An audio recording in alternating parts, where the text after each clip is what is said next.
What is integrity? Many people use the word, but not many understand what this important trait truly means. To illustrate this concept, let's go back to a story from 19th century England.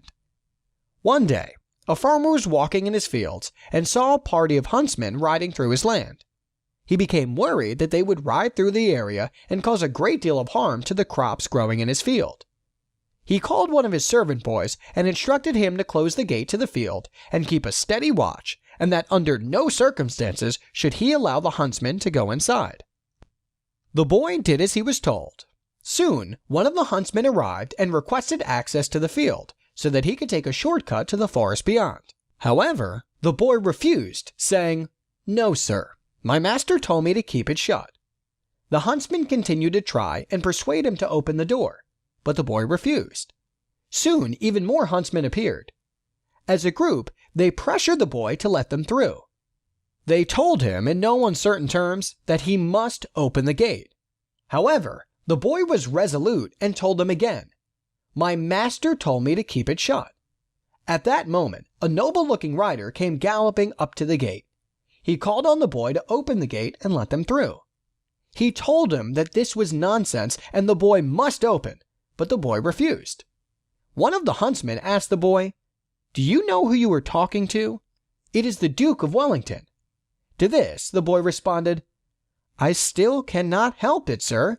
My master told me to keep the gate shut." On hearing this response, the Duke of Wellington exclaimed, "I honor the man who can be neither bribed nor frightened into doing wrong. With an army of such soldiers, I could not only conquer the French, but the world."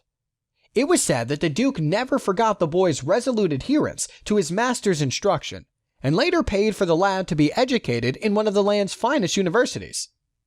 Elder Joseph B. Worthland once defined integrity as always doing what is right and good, regardless of the immediate consequences.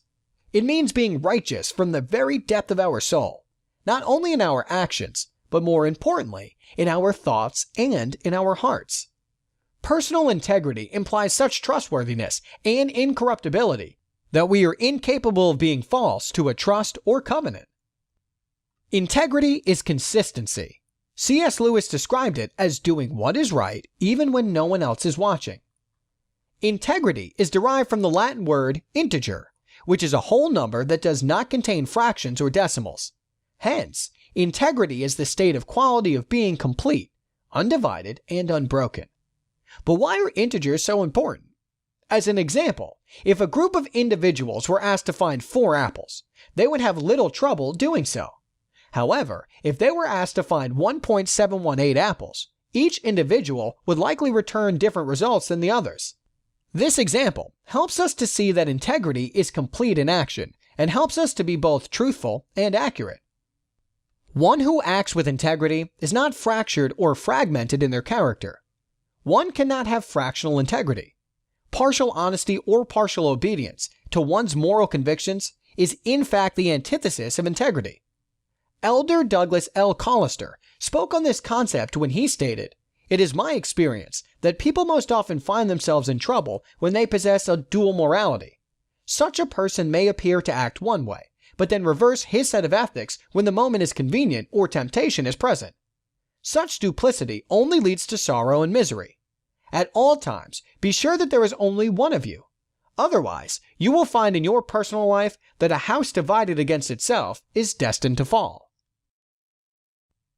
Now that we understand what integrity is, why is it so important for a leader to possess it?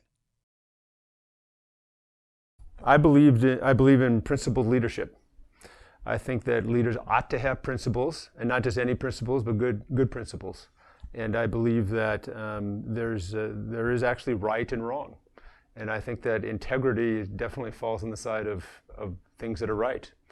And with integrity, as a leader, you end up engendering trust amongst the core people that you're either managing or leading, right? Without integrity, that trust in the leader, it doesn't necessarily exist. I've had situations where I've had leaders who haven't been 100% full of integrity. And so I would view them as less reliable, less trustworthy. I'm not as willing to be as loyal to them as I would be to somebody who actually is full of integrity. So I think integrity is one of those principles that is at the foundation of what it takes to be a great leader.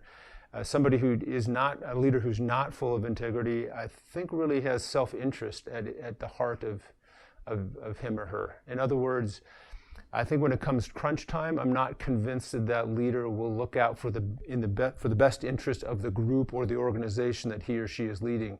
Instead, he or she will do what's in his or her best interest, as opposed to what's needed for the group. And so, once I sense a leader lacks integrity, I'm not as devoted to that leader. I'm not as loyal. They're not as reliable to me. And so I think that really weakens them from a leadership perspective.